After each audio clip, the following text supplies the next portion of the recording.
let me quickly go over the connections and tell you how everything connects between the power module and our light module.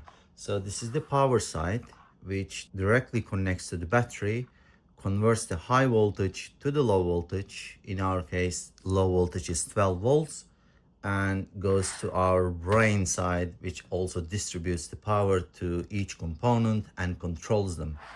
But it is very important that we have a proper connection on this side, because it is very dangerous. If you make a wrong connection here, it can be disastrous. So I'm going to explain it slowly and one by one, so you don't make any mistake. So this is our direct connection to the bike battery, or can be any kind of system, whatever it is. It should be not more than, in this case, it should be not more than 72 volts DC. So it's called main power, okay? This is the ground, and this is the high voltage. So as you can see, it is marked with 2, and is also marked with 2. So 2 goes to 2, okay? 1 pair here, okay? And after that, it goes to our electronic switch, which allows us to turn on the whole system when we turn on the bike from the main ignition key. And we do that by connecting this enable line to some sort of voltage that turns on when we turn on the ignition key. So this goes high, and it allows power to flow to our DC-DC converter, thus enabling the whole system. So we turn off the switch, this line goes low, and it cuts power from here, so it doesn't draw any kind of power when the bike is off, which is very important. So, and then high power goes in, and the low power, which is low voltage, goes out from here, which is our main voltage input for our control board. Okay, we also have the battery sense cable, but this, if you notice, it is connected after it is enabled, so it is not connected directly to the battery. Okay, this also goes to the control board. Let's continue. So it is marked with 1. On our control board side, we have the similar type of connector, which is marked with 1 again. It connects like this. While we are at it, there's a battery label here, so we should also find battery label right here, so we can sense what kind of battery voltage is, so you can measure the battery voltage and show us on the screen. So it just goes like this. Okay, as soon as we connect this all correctly, okay, we are done with it, and there's pretty much nothing to worry about at this point. Let's move on with the rest of the connections. Everything is marked. In this case, this whole system is adapted to the e-box dragster e-bike, but it is not, specific to that bike. It can actually work with any kind of lights, any kind of e-bike. It doesn't matter, as long as it has the voltage, as long as it has 12 volt system, like 12 volt lights, horn, etc. Whatever you want to connect, or whatever you want to left out, it's all right. It is modular. It can work with or without screen. It can work with or without headlight or brake light. Whatever you need, you just connect to it and it will work. So in this case, we are going to connect everything. So as a headlight, I selected this one. Okay, it's marked with headlight here. It has a longer cable, which is this one. Headlights right here. Addressable RGB lights. It's marked with RGB right here. We also have the RGB right here. It just connects. This is 12 volt RGB lighting, which is WS2815. And then we have the handlebar buttons, which you can select almost any kind of handlebar buttons. It doesn't have to be even one piece. You can have two different ones. For example, one is on the right hand side and the one on the left hand side. It can support up to 7 buttons, and in this case we have 2 at the back and 5 at the front. So everything is marked actually on the PCB, but I already made the connections and everything. Okay, it's called handlebar right here, so it just connects like that. Again, I can have 2 pieces because some of the handlebar buttons, they only contain like left and right turn signals and a horn, and some other have on the right hand side, they have the headlight controls, etc. Or you can use something like this to combine everything. It's just totally up to you. We have the brake sensing. In Ebox Dragster, it works like when you pull on the brake, one of the cables goes high voltage, so we can detect it by connecting to this line. It's called brake.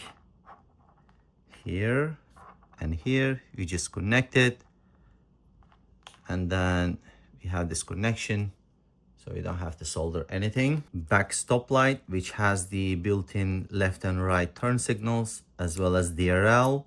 So everything is built in, but unfortunately it doesn't have any mounting system. I had to design this white, mounting. You open the flaps like that, just put it on and then screw this in from here. Okay, and it is marked with brake light here. It just connects like that. For the horn, again, I had to design this white piece so I can, mount it on the bike. Very easy. Horn. Like everything is labeled, so it is very easy to connect. You cannot make any mistake. So for the turn signals, these have built-in DRL inside of them, so left and right side. But again, I had to design this mount, so it just goes on the bike like this, on the front fork, and just bolt it in from here. And yeah, so it's called front signals right here. So the screen was actually a little bit hard to develop because it only comes with a bare screen, so I had to design the whole thing. So it has a built-in GPS for speedometer, connects with a label screen right here. So yeah, it's basically simple as that. Now we're gonna move on to the bike and show you how it actually connects. Okay, when you're connecting the system, this is going to be the first step. So what we need, this is very important, probably the most important thing of this whole build. As I explained, we have the main power, so we need to connect this. All right, we just need to take it out. Okay, so we need to connect this to the battery power. Probably this is the hardest part. You're gonna have to find some line that can able to provide at least like 5 amps or something. What I did, this is the main battery connector which goes to the controller. I just disconnected this. Okay, as you can see, I have another set of cable, which is this one. Okay, very important, black for black, red for red. You cannot make any mistake here. And it goes up right here, goes from the inside right here. I have the same similar setup. So let me explain and clarify the brake line, which is very, very important in this case. So as you can see, at the front of the bike, there are 2 connectors with red and black, red and black. We have to attach our brake line to the black side. Okay, in this case, in my case, I just attach it to the black side using a soldering iron, but it requires a lot of tinkering right here, which you may or may not be able to do. So what I come up with, you can take out. Okay, so this one out. Okay, and you're going to connect this one. Okay, as you can see, red for red, black for black. When you connect this one right here, Okay, this is the brake line that I have right now, and this is going to be your brake line, and you're going to connect the other end that you just took out. Okay, so you're just making kind of a bridge, and by creating this bridge you can actually connect this brake line. Very easy. Okay, I'm going to remove it now because I already have this connection.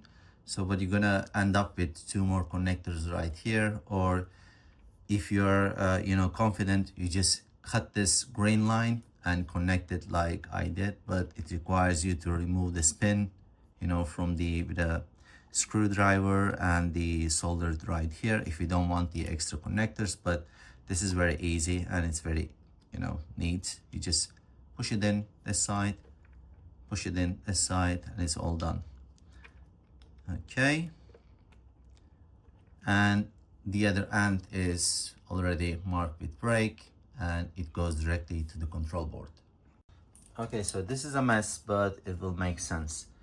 So this is the next thing is the enable pin. So let me show you where to connect the enable pin. So you will find, okay, one cable that is coming from this bundle, which is orange and black, goes in, okay, and also it has another connector like this. Okay, so it's called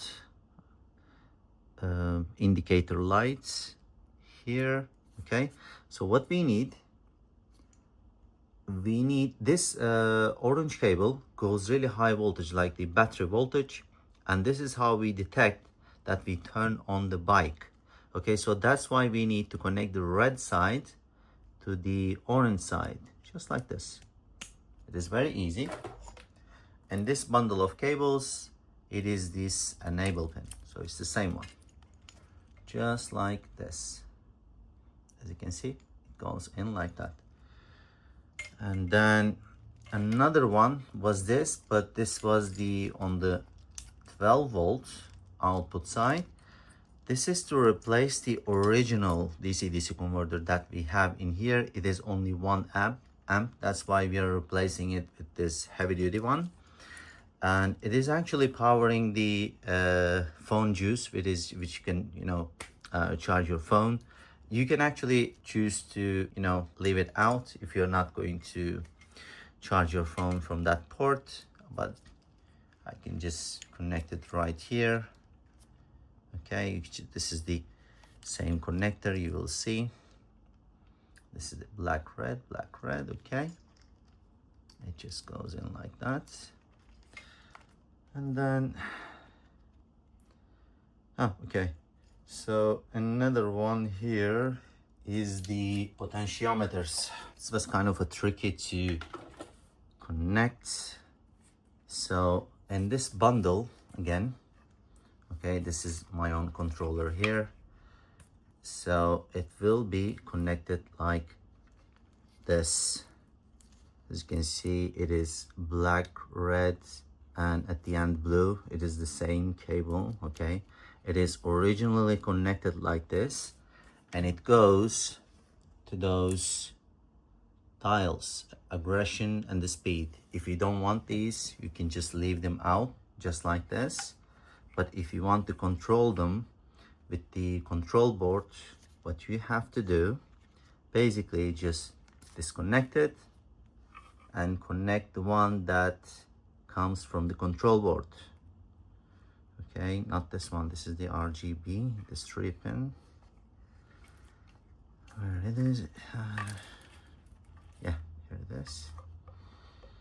So red for red, black for black, goes in, and now we are hacked into the system, but the dials are disabled. They are not functioning, but we are replacing it with a much nicer system. So as you can see, some of the things are optional, like the phone juice connector, which is here, this one, and which is this one. Okay, enable pin is a must right here. We are connecting it right here. And then this is also optional, but I would advise you to connect it. Okay, after connecting everything correctly, then you're going to connect this main power, okay, to your rest of the system. So connect everything up to here, okay, and then as last you can connect it to your system. Again, 2 for 2, and you can receive the main power. That's it.